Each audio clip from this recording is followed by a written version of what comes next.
What's up, party people? Welcome to another recap video. I haven't filmed one of these in a little bit. I got all caught up on everything from like 2023 to 2026, and then now I get to make another one for April through June of 2026, and it's top of mind. It's so fresh. I have a feeling I'm going to talk about things for a long time because I do remember everything. There's definitely a lot to say, and I'm so stoked to fill you in. Thank you for being here. It's been so lovely to give you some more singing videos. I was really missing that and making those for you, and these take way longer to edit, so it's been a nice little break to film those for you, but I'm so excited to update you, so thank you for being here. Give the obligatory speech. Follow my channel, like the video, comment your thoughts, go check out my other things, they're all in the description. These recap videos are basically just telling you everything I've been up to over the last 3 months, all the books I've been reading, the music I've been listening to, the movies I've been watching, different travel I've done, theater I've seen, all the things. It's my personal little video diary. It's like my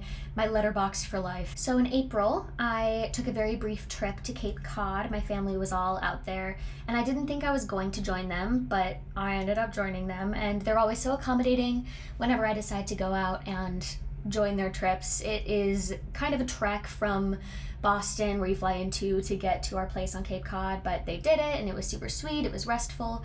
I got to hang out with family, and then the reason that I went was because my mom wanted to go see Ben Platt in the last 5 years in New York, and of course I had to go with her because I'm obsessed with theater, as we know, and she is obsessed with Ben Platt. I don't know if I've told this story, but the first time that I saw Ben Platt was in San Francisco on his first tour. She didn't get to go, and she regretted it so bad. I FaceTimed her for most of the concert, and we were super obsessed with American Idol at the time, and Jeremiah Lloyd Harmon, who was on Idol, came and performed with him, and I was freaking out. So ever since that moment, she regretted it so bad that she has taken every single opportunity possible to see Ben Platt. So we've seen him a handful of times, and we had to go see him at Radio City. She's really crazy about him. In the past, she has bought the VIP tickets for us to meet him. What she and my dad conspired to do that was supposed to be a gift for my mom, but I'm sure it was largely a gift for me, was to be in the third row of the pit. The whole orchestra was on stage, so the pit was open, and we sat in the third row.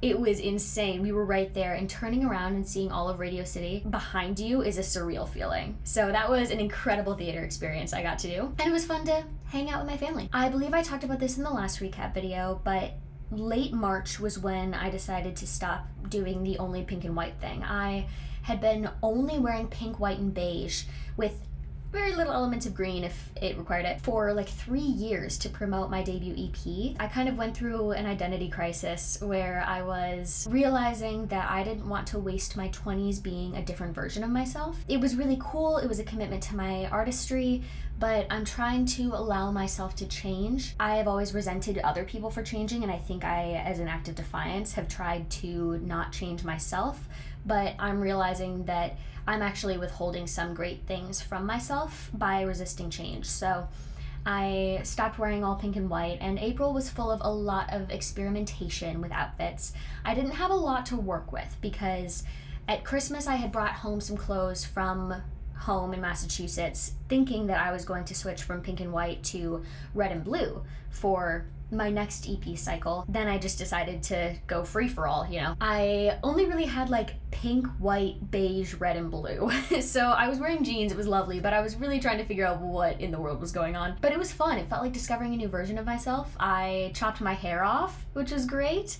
I am learning how to deal with it, and I thought it would be more of a change than it was. I went to therapy for a little bit. At my church legacy, one of our pastors, Brian Nira, gave a sermon about how he had been sort of resisting the accountability of taking care of himself, and that those things were all starting to pile up on top of themselves as he resisted that longer. And I've always been a pretty good person about dealing with my emotions and just difficult things in life as they come up, but I didn't want to risk doing that.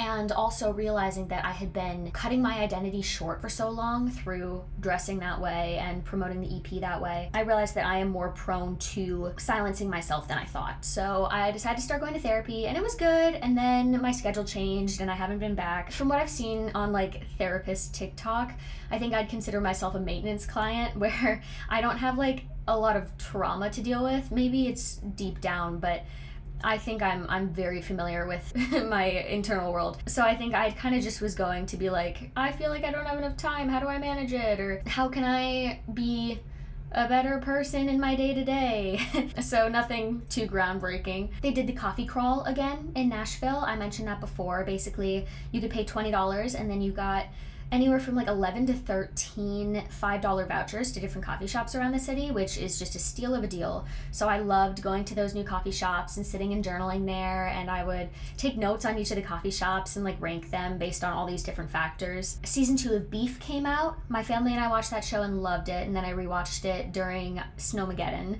with my friends, and so I'd always have them over to watch season 2. It was really fun to pack them all into my studio apartment and watch Beef together. I also don't know if you guys have been seeing this online, but Jordy Searcy has been doing all of these house shows and backyard concerts and stuff, and I got invited to one, which I was very excited about because they're just in people's houses, so you kind of just have to know someone. And he's been doing a million of them, so I feel like it's not that hard. But I got invited to one, and it was so cute, and one of my friends, Julia Lakencampo, also played at that show, and I got to hang out with friends and meet new people, and it was just so cute and fun. Ooh, I got selected for the cat distribution system in April. I am so much more of a dog person than a cat person, but I'm sitting here working on editing something or other, and I'm hearing this like whiny sound and like scratchy sound, and I'm like, I have no idea what this is. It was kind of sketchy, and I'm like looking out of my peephole in my door and I'm not seeing anything, but I'm like, I'm gonna open the door, I'm gonna risk it. And a cat runs into my apartment, and it doesn't have like, I mean, I guess cats don't really have collars, but it didn't have a collar. I'm like, what in the world? So I get my shoes on and I pick up the cat, and I'm out in the hallway. I'm like, who does this cat belong to anyone? And there's another girl in the hallway. I'm like, is this your cat? She said, no, I thought it was yours because it was sitting and purring at your door. So I'm like, how did a cat get into an apartment complex? Like, I'm not an outdoor apartment complex. We were both like, what is going on? So she posted on the apartment board, and she said she's more of a cat person than I am, and that if she couldn't find its owner, she would love to adopt the cat. So I let her take the cat. I don't know what has happened since then. I really need to go and leave a note on her door, because that's the last time I've seen her. But that was crazy. I had heard of the cat distribution system, but it really does work like that. Like, a cat just appears at your doorstep. But I need a dog to do that. I was doing a lot of very adult things in April to be a responsible human being, like trying to get my car registered in Tennessee. And one of the things was when I was getting my anxiety meds refilled and doing the telehealth call, my doctor was like, you really need to go get your blood work done, because she had asked me to do it in October, and I had strep throat at the time, and I tried to do it, and they were like, we can't find a vein. And I'm like, what a surprise, I haven't drank water in 2 days because my throat is closing up. So I said, I'll come back, and I never went back. So I was like, I'm gonna be a big girl. This is not gonna be a big deal for me. I'm gonna go and get my blood drawn. So they told me not to eat beforehand, and so I didn't eat after midnight, and then I probably should have gotten up and gone straight there, because I think the limit is like 8 hours of no eating or something, but I was laying in bed, I was vibing. So by the time I got to the clinic, it was like 11 and I hadn't eaten anything, and I was like doing okay physically, but I was hungry. I get in there, I've drank a bunch of water, and they're taking my blood. I'm being super brave. I'm scrolling on Lululemon to find a birthday gift for my friend, and all of a sudden I'm gone. I wake up to them being like, Mia, Mia, and they're like holding the alcohol pad under my nose, and I'm like, holy shit, I fainted. I have never fainted before, and so that was an interesting experience, to say the least. I thought it would be so much more dramatic, but of course I was sitting down, so it was not that big a deal, but I just like was gone, and then I was back. It felt like being on anesthesia. I thought it was fast, because I wake up and I'm like chilling, and they're like, take all the time you need. It was super sweet, because there were like at least 2 people trying to wake me up, and then as soon as I kind of came to, it was just the original girl, so they did a really good job of like making me not feel like I caused a scene. But I looked at my phone afterwards, and I believe it had been like an hour since I got to the clinic. So I think I was like out and really processing for a long time. I thought I was gonna just tackle this blood draw thing, but I think I'm gonna be talking to my doctor about being allowed to eat things beforehand next time. And then the last thing I have for life in April is that I got really into Good Hang with Amy Poehler, and I still am super into that, but I've never been a super big podcast person, and I think I've just been listening to 2 informative podcasts because I've been listening to this and I can't get enough. It's so inspiring to me. It makes me want to try harder in my art to be successful, and I love learning more about actors I know, musicians I know, and then random people I don't. Like, now I know a lot about Ina Garten, and I had never heard of her before, so really loving that. For music I was listening to, I got super into Delwater Gap. I had been hearing a lot of Coping on Unemployment, which I love. I love that song, and that's like the blueprint of who I want to be. And so I was listening to that album on repeat, especially if All We Ever Do Is Talk and Losing You were at the top. I think those are the first 2 tracks of the album though, and I was just always starting the album, so that would be the ones that showed up most in my recap of the month. I was listening to Ray. My favorite is the What's Up Shakespeare. Dude, that whole album is just a masterclass, and I'm a big proponent of creating music as a Christian that doesn't suck. I think we have fallen into this formula with Christian music that is so boring and so not reflective of the creativity of God, and so I think she's doing something really awesome and really well in her creation. So really sick. Pretty much that whole album ended up on my month recap there. And then of course the next 10 minutes, the Ben Platt and Rachel Zegler version was coming up a lot for me, and I just cannot get enough of that turnaround that they do towards the end. I just knew the Jeremy Jordan and Anna Kendrick version so well with that massive orchestral moment, and it just changed my life in like early high school. Being there and witnessing it and then seeing it be an acoustic moment where they're just dancing and it's honest for 1 second in the show blew my mind. So I'm getting chills. For theater, I saw Some Like It Hot in Nashville. That was my second time seeing it. The first time I saw it, I paid like $250 for that ticket in New York, thinking it was going to be some big deal, but I really could have gotten it at TKTS, and it was fine. It's kind of a good time. It was better when I saw it in person, but I saw it with the original cast, so. But it's theater. It's fun to go, even if you're not obsessed. I finished reading Project Hail Mary by Andy Weir. It is my best friend Rachel's favorite book. So she sent it to me. She said I had to read it, and I did for her. And I was not a fan.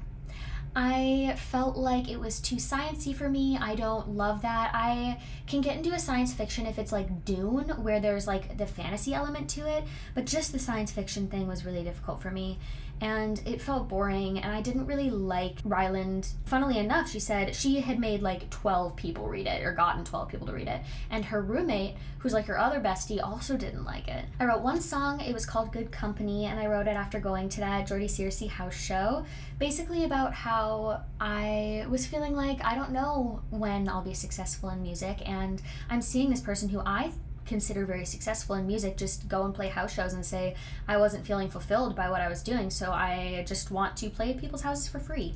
And it is a really interesting picture of how being a musician can go, and like what actually is fulfilling and what actually is paying the bills. But it was just so sweet to have a friend performing and to be with other musician friends watching them perform, and however long it takes to make it in music, we are going to be in good company with the people in, as I say in the song, in the waiting room. We make believe, we act like it's all roses, so when people leave, they won't stick up their noses, I beg they reprieve, 'cause it's all seasonal, tis let the heart that reap be written on the sleeve.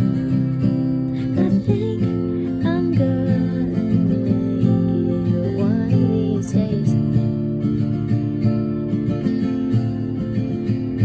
However long it is, the flowers gotta bloom.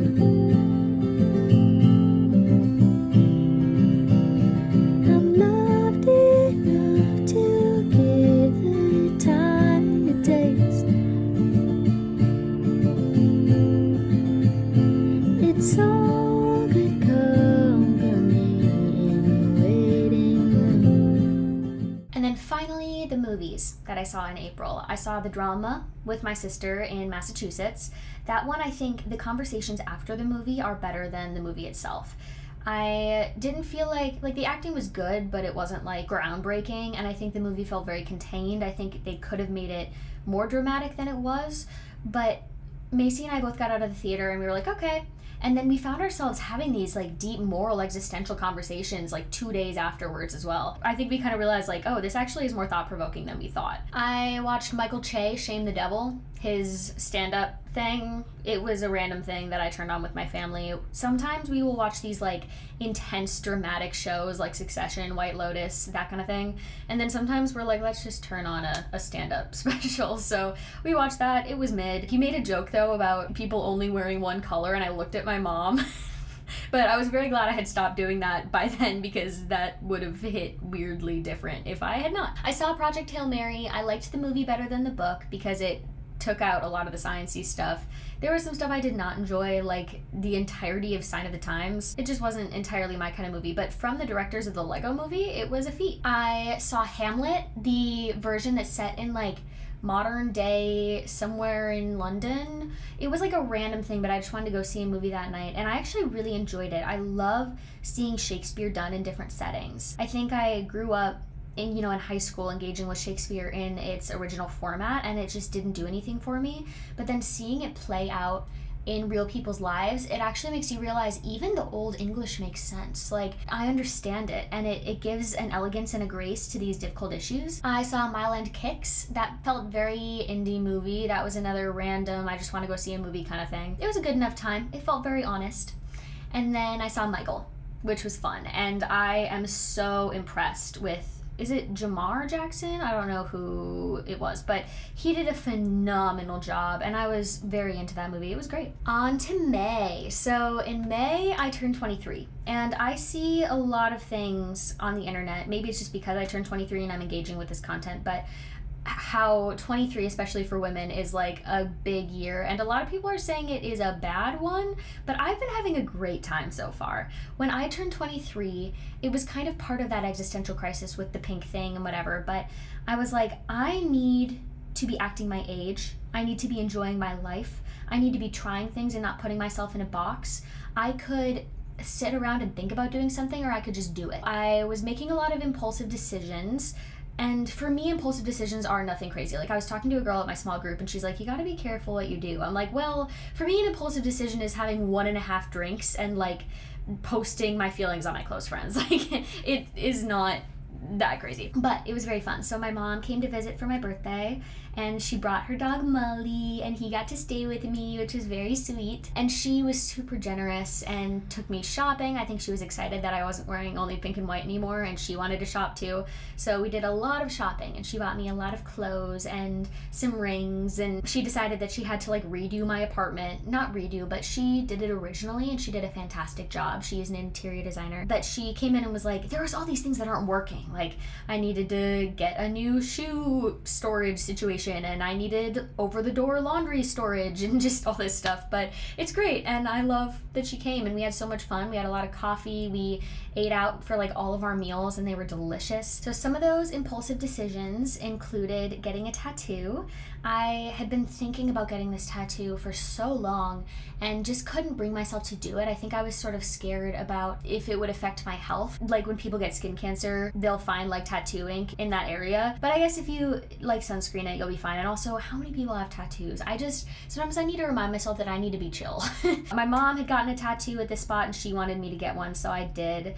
I can try to show it to you. It's on my foot. Can you see it? It's like a castle. Basically, I wrote this song called Child's Play. I believe I've posted it. Hopefully I have. That was kind of about wanting to be pursuing music and feeling like God wasn't giving me the go-ahead as soon as I wanted to. It was before I started actually doing everything for music. And the pre-chorus is, there's a palace you've made for me, you've invited me on the way, and you want me to use my feet, but you won't tell me why you wait. I tend to feel that a lot, where I'm like, I wish I was further in music. I wish I was more successful. And I just have to remember that there is this palace that God has promised to me, which represents greatness in my music career. We are walking towards it together, but I have to remember that there is a journey. It's not just an immediate, we're there. And I get to be with God while we walk towards that place, and the journey is special too. I don't love the just like word tattoos usually, and so I love that I kind of had this picture I could do that represents God and music and a song that I wrote. And it was way less painful than I expected. It took like 20 minutes and it felt like a pencil scratching my skin. It was easy peasy. That was awesome, and now I want more, of course. Another impulsive decision was seeing a horror movie. I thought Backrooms was gonna be a horror movie. It felt not very horror, but some people are calling it horror, but I went with all my friends and it was super fun, and some of them were like very much also not horror people, so we just all buckled up and went, and it was so cute and fun. And I go to so many movies alone, so going with a big group of like 8 people was so cute and fun. One of the biggest impulsive decisions I made was auditioning for a musical at the Nashville Repertory Theater. I was like, man, I'm feeling this theater bug, which I'll talk about as well, but I was like, I should audition for something. I want to do a show. And so I researched any auditions, and there was an audition the next day from when I researched it. And I was like, I'm gonna do it. So I memorized a monologue, and I didn't realize that I could still do that. I memorized it in like an hour, and I was really proud of myself. I'm like, oh, I didn't know I could do this. This is cool. And then I rehearsed this song, and it's all I thought about for like 24 hours, but I went and I did it, and I've been feeling a little bit inferior since then. I'm really glad I did it, but I'm like, I don't know if I know how to act. And I would like to. I feel like I should be the kind of person that knows how to act, but I think that is my weakest spot. I don't know. It's like you can practice so much, but then you get into that audition room and I'm a machine. I don't have control of who I am. I don't know, but it was very fun. I'm glad I did it. It's a story, and I think I am currently feeling like it is not time for me to do theater yet, but I'm feeling so strongly passionate about it, and I have always loved seeing theater, and I always thought I wasn't good enough to do theater, but you know, I could try. And I always thought I was gonna pull a Lizzie McAlpine, where I'll just like get successful in music and then take that train to Broadway, but I don't know. I would really like to do something, even if it's just a community theater production, but I think I need to wait. I need to focus on my music. It's not a never, it's a not yet. That was really fun and impulsive, and my friend Julia also auditioned, so we could commiserate on that together, and neither of us got callbacks, so we also commiserated on that. I played my first show in Nashville. I had performed live once at an open mic back in the fall. My friend Indigo, who goes by Chrysalis, they invited me to play their mutual aid show, the Cicada Collective, and it was so cute. It was like a small room of a bunch of people. My mom got to come, and I played, and it was great, and we raised money for someone who needed it, and it was the first show I've ever played where I memorized everything, which was cool. I probably should have done that sooner, but I didn't bring any lyrics up there or anything, and I was proud of myself for doing that. It was cool. I had my first photo shoot for the new EP. My friend Grace is taking all my photos. I'm very excited about that, and it's fun to work with someone who I'm friends with. We like went out and got ices. We went out for coffee before one time, and it's a hang as well as a photo shoot, so that's really sweet, and I'm glad that she is doing that, and she's got some amazing photos for me. I also put in the life section of May that Grace, same girl, she was learning how to make sourdough. She was like giving away all of these loaves while she learned how to make sourdough, and she made me this chocolate chip sourdough that was life-changing. It was so good. So she is just awesome, and I am having to pay her for all of her hobbies. I made a couple resolutions when I turned 23. They're not very set in stone. It's just random things that I wanted to try doing. So one of them was doing different makeup, which I'm sure you have noticed. I got a bunch of like the clean makeup stuff from Sephora. I definitely want to stay on the clean side of things, but my sister taught me how to do like this eyeliner thing with eyeshadow that I've kind of been trying to do a little bit. I'm using an eyebrow pencil instead of the boy brow, and I'm not doing the crazy glossier cloud paint anymore. I'm doing a little bit more subtle blush, and I got this lipstick that I really like that I'm not wearing right now, but it's cute. So trying new things there, trying to look a little more my age. And then another one I've had is wearing less comfortable shoes. I have gotten such into a rhythm of just wearing sneakers all the time, and I'm like, I want to wear cute shoes. I want to wear ballet flats and boots and whatever. So I've been back into practicing walking in heels. I have been wearing a lot of uncomfortable shoes, and I'm just trying to like build calluses on my feet. I feel like I want that to happen, but I'll probably end up getting bunions. But I've definitely torn them up. One of my friends asked if my shoes were cheese graters once, because they really roughed me up, but it's been fun, and I'm like, beauty is pain, you know, I want to try this. So I haven't worn like weird uncomfortable shoes since high school, so I'm like, I need to be 23. I need to make bad decisions for my feet. I was going to small group more. They took the month of April off, so that's been really sweet and lovely to kind of develop that community and have some consistency there. They call it a dinner party, and we always have a potluck, but it's a very organized potluck where everybody signs up for something specific to bring. So we always have like a meal together, which is fun, and I am always trying new recipes for it because we do things that I wouldn't normally make. So last time I made potato salad and sloppy joes, and it was awesome. I'm always the token vegan menu item person because I want to eat, you know. People are trying things and they're asking me for recipes, and I'm super stoked about that because I'm like, hey, they actually like this stuff. This is awesome. I was watching The Traitors a lot. I have been allowing myself to watch less consequential content lately. I think normally I love to be so emotionally moved, but sometimes something easy is so fun. So I was watching The Traitors. I was into the most recent season. I love that show. I watched it last year to prepare for Dancing with the Stars because I wanted to know who Dylan Efron was. And then that is one of the things I watched to prepare for Dancing with the Stars that I actually truly really enjoyed and wanted to keep coming back to. Maura Higgins is going to be on Dancing with the Stars this season, and now I know who she is, so that's cool. I was hanging out at Americano Lounge. I love it there, and I got asked out, which was cool. Well, I got given a number, and it was someone that I wasn't really interested in pursuing, but I was like, hey, this is awesome. I don't get asked out very often. I don't know if I just don't invite it, or like maybe it was the fact that I was dressing like a 12-year-old for a while, but it's always exciting to me. That doesn't happen all the time, and it gives me a major confidence boost. It was also the same day that I had a great day at church and then was going to see Backrooms with my friends, and Grace gave me sourdough, so I just was having an amazing run that day. I got to go to New York again. But this was a longer trip. This was to help Macy move into her new apartment. She was moving out of her dorm and into an apartment, and it's a really cute space, and I stayed with her. We had a great time, and my whole family was there, and it was super sweet. So I guess that kind of lends itself to talking about theater. Briefly, before we talk about New York, I did see Water for Elephants in Nashville, and that was an incredible production. The aerial performances were nuts. I knew they had aerial performers, but then the main characters started doing things while singing. It was just an incredible feat. It was one of those where it's like, maybe the content of this musical isn't the best in the world, but watching it is so astonishing. Macy and I went to see Proof because we both love Iowa Debris from The Bear and Bottoms and everything. Macy is obsessed with her. I just really like her. So we wanted to go see her in her play, and it was really great. I felt like all of the performances across the board, Don Cheadle was in that, Kara Young, Jin Ha, everybody in that was super great, and the end of Act 1 definitely shocked me. We stage door after. I was talking to Io because Macy was freaking out. I said, she loves you, she's obsessed with Bottoms, and Io goes, oh, you're gay. And Macy loves that. She like just, it's her proudest moment. Io called me gay. I got to see Ragtime with my parents. I had seen it myself in February and was just absolutely destroyed.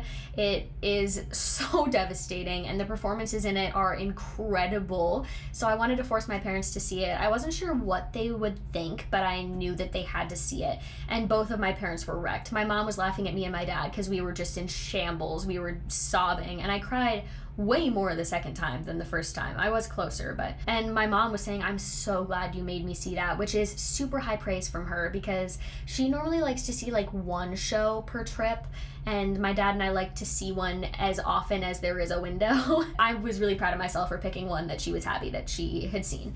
And of course she doesn't hate it. Like, she likes seeing theater. It just can be a lot in large quantities for her. My dad and my sister and I saw Dog Day Afternoon, as I mentioned, The Bear, so we had to go and see that. That was kind of a weird play. It's like a bank robbery, but like they're all kind of hanging out and vibing in the bank. And then it's like the main character coming to terms with his sexuality in the second act, but not in the first act. I don't really know what was going on there, but it was fun to see them. John Bernthal was definitely the highlight of that play. I love when like a play has people running through the aisles and stuff, and it had that, so that was cool. The thing that affected me the most was I went and saw The Lost Boys with my dad. I originally wasn't going to see a show for a matinee that day because I didn't want to be pushy. I knew my parents were flying me out to help Macy with moving in, but they had like really done everything, and Macy's not as high maintenance in her interior decorating as like I might be. My mom and I did a run to the Container Store, and that was about it. I was like, I can go grocery shopping for her, and my parents were like, no, she needs to do that herself. So that was pretty much it. So we had this open window, and my dad asked me if I wanted to go to another show, and I said, thank God you asked, because I didn't feel like I could ask, but I'm so glad you did. So I told him it's between Lost Boys, Cats, and Two Strangers. He picked Lost Boys, and we went, and I was like, I don't know what I'm getting myself into at all. I've seen very mixed reviews on this, but it's seeing a show. We'll see what happens. I remember in intermission, right when intermission started, I told my dad, this isn't the best show I've ever seen, but I'm having so much fun. I just was so happy to be there and to be witnessing live theater. Like, something about it was just so fun. There's a lot in that show that is groundbreaking. We don't have a lot of maximalist theater right now, and that's what I love about Moulin Rouge, is that it's maximalist. And if you're not going to tell a story that is super heartbreaking, I want it to be big. I don't tend to favor the like tap dance, like swing dance kind of old-timey shows. I love like a massive set with lights and like something that really gets you into its world. Lost Boys definitely does that. The stage is incredible. There's all of this flying. The sound design is awesome. It's coming at you from every angle. It just is awesome. And there's definitely some songs that don't need to be there. There's definitely some weird character choices. And so I left it being like, wow, that was really fun. I moved on. Then it stuck with me, and it continued to stick with me, and it is still sticking with me. That wasn't even that good of a show. What about this is nagging at me? So I've been trying to figure that out since I saw it in May. I think maybe part of it could be that I really want to date a theater boy, and that's what I've been gravitating towards when I pray about romance lately. One of the guys in it I know for a fact is Christian. He is a mutual friend of someone in my small group. I'm like, man, maybe a theater boy is more accessible than I thought. And like, Christian theater boys do exist. So that was cool. And also just all of the men in that show are really hot. And I wasn't even sitting that close, so I've kind of discovered that more as I have become part of the fandom. And then also I'm like, maybe it's that I need to do theater. And that's actually what got me to audition for a musical in Nashville, was like, is this gonna scratch that itch? I've been really into it and I don't really know why. And I feel like there's something in my future that has to do with this that I don't know about yet. And that it was maybe God planting a seed for something and starting to turn over this desire within me for something, because I am obsessed with theater, but I've never had a show make me go audition for a show. I don't know what's going on. And it's not even that good of a show. It was just so much fun. I don't know what's going on. It is taking over my life. That kind of lends itself to talking about songwriting, because all 3 of the songs that I wrote in May were inspired by the Lost Boys. I wrote this song, Bubblegum, that was just kind of a cheeky little song talking about how I have these feelings and I don't know what to do with them, and maybe we should date.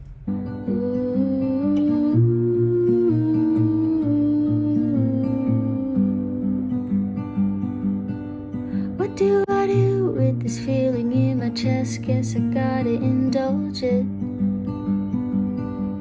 I feel it setting my sails a different course. Guess I'll follow the wind. I wanna know how I get into the room where the plot can unravel. I think I'll swallow the bubblegum and love you've gotten under my skin. I think there's a future here. Something in your voice is sticking with me like a piece of bubblegum. I wrote the song When the Curtain's Down, which was a song about how I'd love to date a theater boy and what that might look like, and people on TikTok really liked that one. People don't write songs like this. I'm like, yeah, there's a reason, because it's weird, but it's me, so I guess I'll fill that gap. I guess I'll be the person writing songs about theater boys. I want the teeter-totter, the days that never end the way they started. I want the lurking envy that rises in me whenever we're parted. I want the sleepless evenings, 'cause heaven knows that that's the way that art is.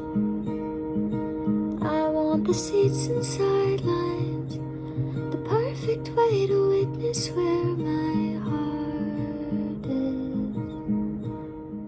And then I wrote the song Mutual Friends, about how this actor knows someone that I know and we should get in touch. There's a hot man that I haven't met. He don't know me yet, but there's chemistry there, I'm willing to bet. So let me send a text to our mutual friends. That was my songwriting. It has definitely gotten me writing more songs, and I'm like, if the only reason that show is impacting me so much is so that I am writing this many songs, then so be it. But I love it, and it's doing something within me. I am really into vampires now.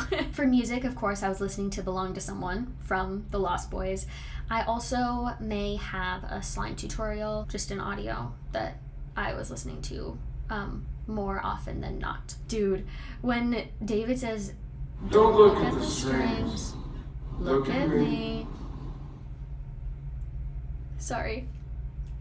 We're done with that. I'm done. I had found this playlist on Spotify that was like Young and Free, I think is what it was called, and it just had a lot of good bops. So I really was liking Housekeeping by Ali Salort, and then Butterflies by Mira House. Those were both on there and they were a vibe.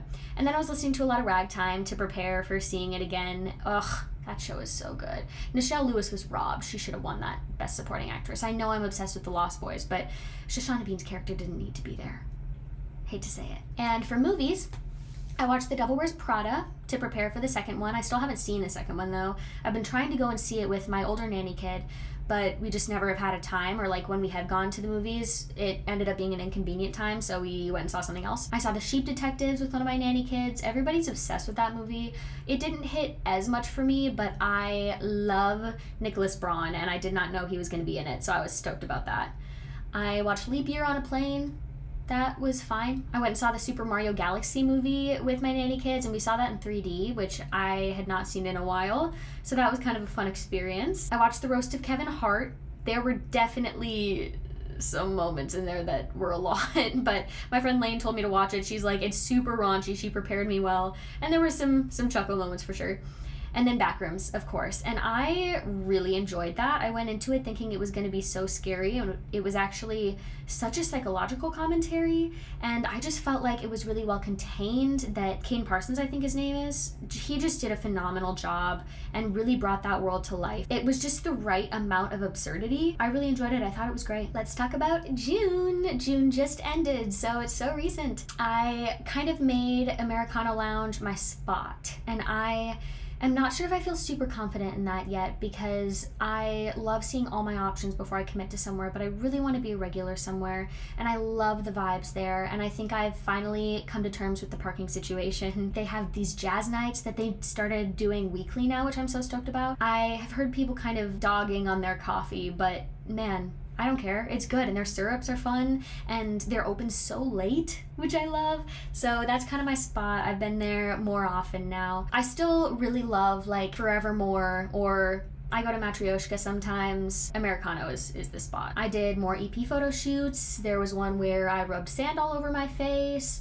Grace and we were doing some weird stuff, but it's working out, and I'm super stoked about it. I went to the Book of Mormon in Nashville with Lane. She had mentioned a while ago that she wanted to see that, and I said, that cannot be your first professional musical, and so that's why I got her tickets to Les Mis for Christmas, and then we could go to Book of Mormon, and that couldn't be her first show. So we went, and it was a lot less offensive than I remembered it being, because I had seen it for the first time in like 2019, and I was 16 then, so it definitely was a lot more to handle than it was at 23. And we had a great time, and then after that, since I am a TPAC season ticket holder, I got invited to a Tony viewing party. I wanted it to be more than it was, but it started while I was in the Book of Mormon. It was the same night, and I don't know why I didn't clock that. I should have gone a different day, but it was fine. So after the Book of Mormon was over, I went and watched the last hour of the Tonys there, and I actually haven't seen the first 2 hours of the Tonys yet because I have wanted to be in the right headspace for it. But I know everyone who won, so I needed to like really prepare myself and sit down and be devoted to it. But that was cool, and I felt very special being invited to a Tony viewing party. I was like, yeah, I'm in the right room now. Grace came over and tried to teach me how to do latte art. I am not that great, but I am better. I am really working on the technique of like brewing my espresso well and steaming my milk well. I was not doing it correctly. I am understanding that more. I'm really working on the latte art portion, but I am definitely improving in my technique, which is cool. She is a barista. Her husband is like a barista and also like repairs roasting machines or like works with them. I don't know. So they're very into coffee, and she's teaching me a lot.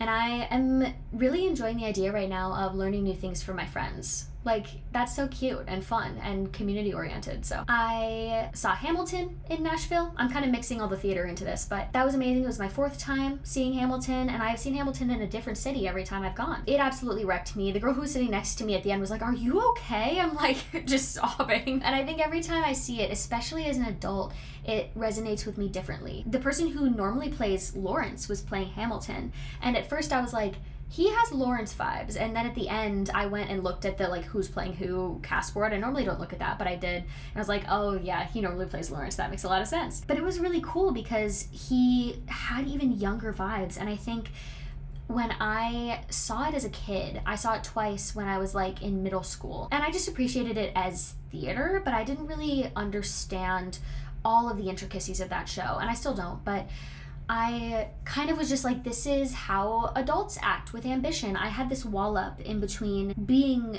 part of this story and becoming an adult. I'm realizing, oh, they don't have it together at all. They are just like any of us who are trying to figure it out. They're accomplishing their dreams in a very haphazard way, but they're doing it and they're trying. And that's all we can do. That's all we've ever done. Seeing someone who normally plays Lawrence, who is definitely a younger, like more naive character, play Hamilton really put that into perspective. Like, don't disqualify yourself, because everybody who's ever made it is only doing their best and trying shit. Because I never feel qualified, but does anybody? We just have to keep trying, and we get qualified as we try. There will never be a time when you're ready to start. You just had to start. My big trip of June was going to California. I originally was going to film a music video for this next EP at the summer camp that I went to when I was in high school, because I wrote one of the songs for that summer camp to perform at an open mic. I was having a really hard time putting it together, and Rachel and I were working on that together because she has connections to that camp, but nobody could come. It was just going to be really weird logistically, so we both prayed about it and felt like we actually weren't supposed to do that. And that's something I've really been trying to do with this new EP, is praying about everything that I do, even if it's like a minute decision. I have been praying about the release dates of all of my songs, so those are all prayed into, the release order and what the EP artwork should look like. So I'm glad we prayed into that. That wasn't the move, and Rachel was saying I think we need to do something more simple, and I felt like in prayer I wanted to do another friend road trip.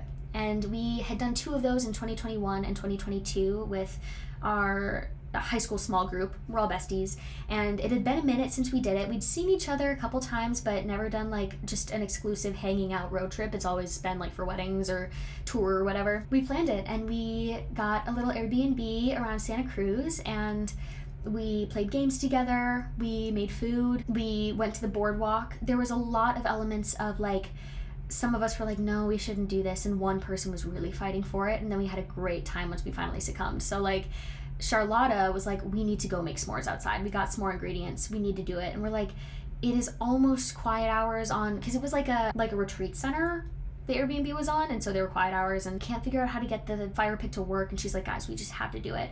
And finally we all caved, and we had such a good time, and it made for some great content. So I'm really glad she forced us to do that. My friend Molly was like, we have to play this game that none of us had ever played, and we tried it, and it actually made me so mad. Like, I wasn't mad on the surface, but there was something deep within me that was like, I hate this game so bad. But we had a good time playing it together, and I'm glad we tried, and I'm glad she had us do that and that she brought it. And my thing was going to the Santa Cruz boardwalk, which especially my friend Rachel, since she still lives around that area, was not super stoked about doing, but we went and we rode the swings, and it just felt so cute and summery and fun. So lots of things where we just had to trust each other, and we ended up having a really great time. I also spent a lot of time with Charlotta's family because they live around there, and I just love them. They are so cool. They are fantastic cooks. They get all of their produce from like a local farmer's market. Her mom does pottery and sells it at art fairs. Her brother is a super gifted pianist, and he plays badminton, and he invites his friends over for dinner parties, and he's in high school, and he's fluent in ASL. They just were all so cool, and her mom loves vegetables, and so all of her meals are like she doesn't have the vegan option. It's just like she has so many veggies in every meal that like it is so delicious as is, and I just leave the meat out, and it is amazing. She's such a good cook. We did theater karaoke to her brother playing things live on piano. And I love her dogs. The reason that they got their first dog was because of my childhood dog, Norma. They met her and they loved her, and so they got a doodle, and that's Maggie, and she is still here. And so she's kind of like a connection to Norma that I really loved seeing. But I kind of fell in love with her other dog, Cooper, more on this trip. I had never been obsessed with him, but he, in the last few years, have become super gentle and mild-mannered and cuddly, and so it was very fun to hang out with him. Also, I didn't realize until we got to California, Santa Cruz is where they filmed the movie for The Lost Boys. I had no clue, and so I was freaking out when my friend Molly told me. I'm like, we have to go see this stuff. And so we're walking around all the shops in Santa Cruz and like going to the bookstores and whatever, and they have all these Lost Boys posters up, and I'm like, I'm living the dream right now. It just coincided with my obsession so well. It was really fun, and we went to the bridge where they filmed the bridge scene, and that was amazing, and I was freaking out, and I had been there before but didn't realize what it would mean to me. So that was really fun and kind of kept my obsession going. Spending time with my friends there was really good, and we got a bunch of content for some things for the next EP.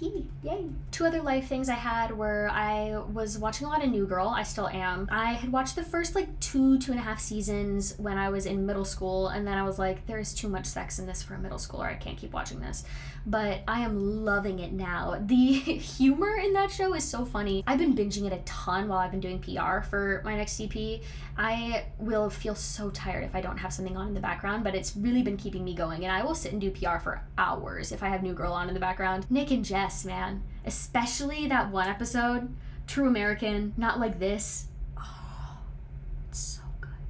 It's so good. I really was pretty down bad. My being down bad has been more from vampires than from New Girl, but it's not helping. I have a very weird relationship with romance because I've never dated anyone, and I would like to. My friend Molly was talking about how she was telling her fiance that I've never dated anyone, and she's like, good for her. And Molly was like, well, it's not really her choice. And I was like, yeah, that is true. I would love to date someone. But of course, I'm an eldest daughter. I have high expectations. I'm very high functioning. It's difficult to find someone that is up to my standards, and I haven't like been on dating apps or anything because I really don't want to start that way. But I've been feeling really longing for that lately, and I think my whole life I've been like, oh, it's because I need to be better at this, or I need to grow in this, or whatever. And I think I'm never going to be perfect, and you're not supposed to be perfect before you enter into a relationship. And also, like, yeah, I have really high standards, but like, I have high standards for myself too, and if I constantly am blaming not being in a relationship on not being the best version of myself, it's just an unrealistic standard to set for myself, and I'm never going to meet it. I'm kind of like, give it to me, you know? So I've been praying for it more. Something interesting I've been doing is every time that I feel a desire to be a girlfriend, to have a boyfriend, I tell God. And I hadn't been doing that before, but it is making me realize, one, how often I think that way because I bring it to him, and for two, how much he actually does care about that and wants me to tell him about that. I had a period of time in my life where I felt like maybe God didn't have that for me, and I don't feel that way anymore. I do feel like he has something for me, but every time I have really sat down to pray about it, I feel like he said, wait, then kind of like entertained the idea a little bit in some kind of way. I am waiting. And I'm praying about it, and it's helping. But I've written a few songs about it. So I did take one break from all the lovey-dovey vampire songs to write a song with God. He's only asked me to do that one other time, but he asked me to do that.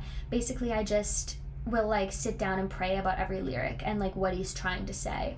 And so I wrote this song Lemons and Limes, which is basically about how God just wants to sit on the porch and drink lemonade with us, how we overcomplicate things and make everything such a big deal, but he just wants to be like, hey, look what I made, let's hang out together and drink lemonade. You can listen to that if you want, it's on YouTube.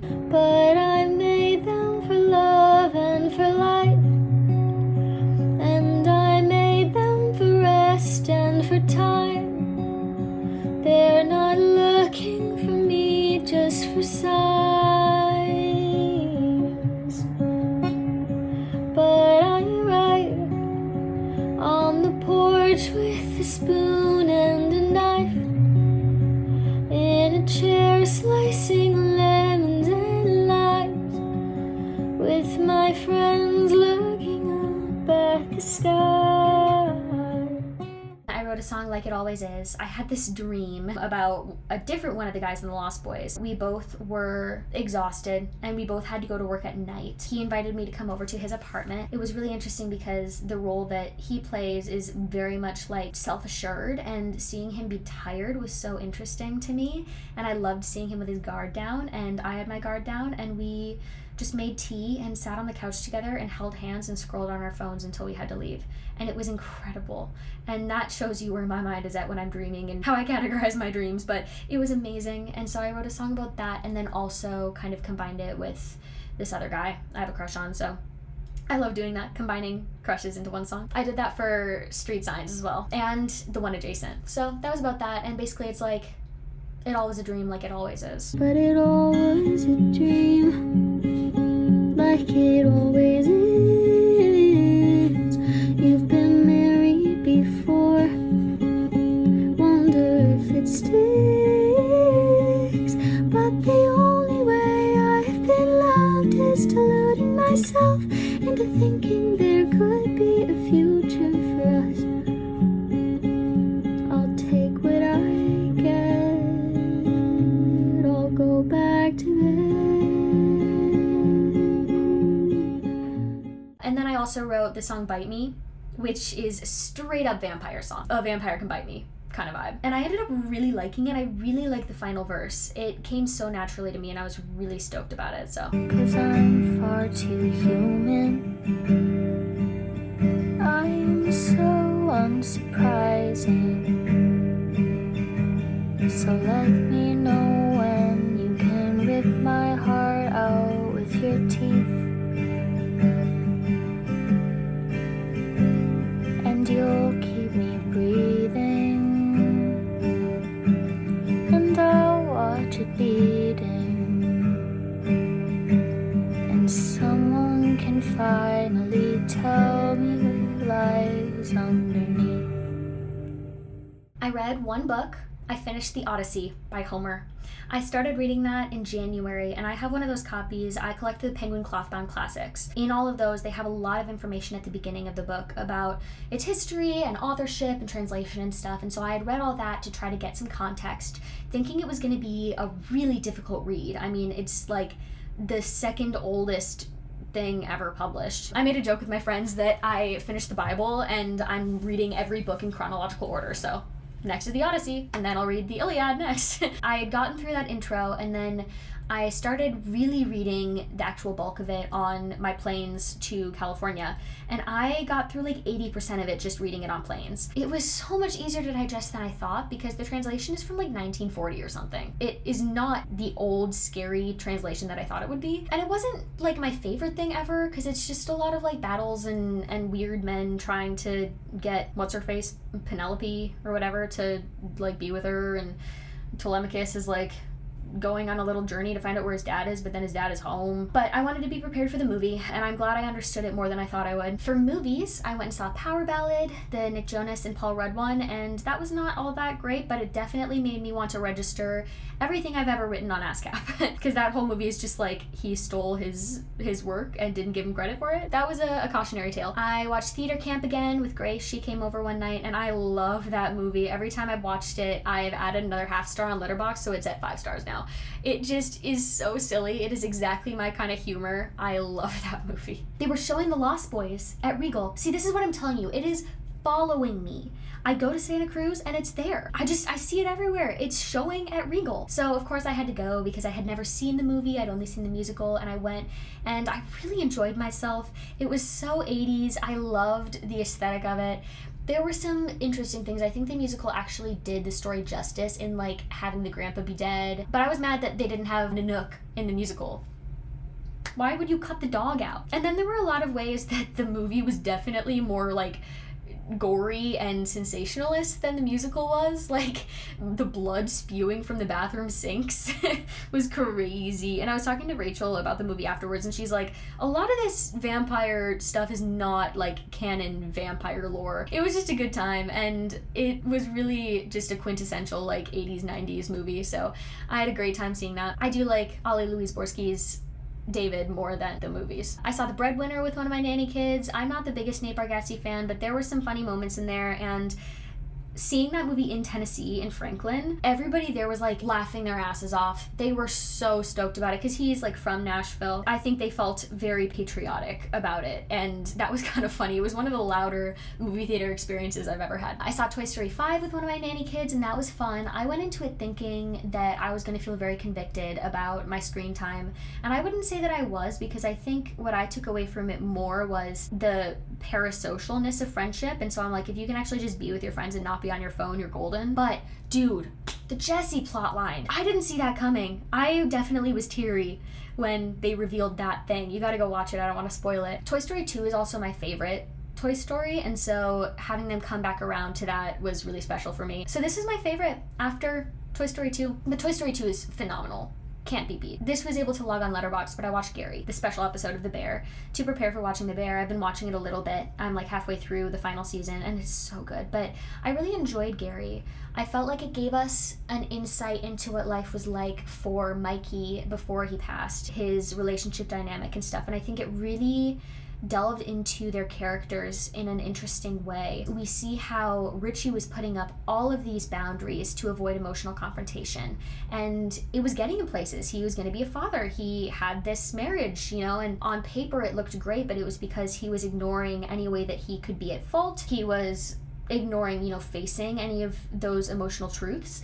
And that ultimately we know was his downfall and the thing that caused him to have to turn around and become better. But that was to Mikey's detriment, because Mikey was not as afraid of confessing his emotions. And we see that in the way that he was able to express so clearly to that random chick that he met in the bar what he was feeling, and to be honest about those things. And the people that were actually in his life weren't giving him that benefit. It really made me understand how he could become so lonely even in his emotional awareness, because he wanted to deal with these things, but he had no one to help him. And we see him in a place where it's not debilitating yet. Everybody is just so closed off to honesty around him, and that ended up being his breaking point because he was so alone. He didn't have the walls up to allow him to be successful in the way that Richie did. And of course, Richie then wasn't successful, and then he was again, but that's neither here nor there. So seeing them interact was really interesting and cool, and it gave a lot of depth, I think, to the reason that Richie went through what he went through and his kind of journey to being a great person and a great dad. Finally,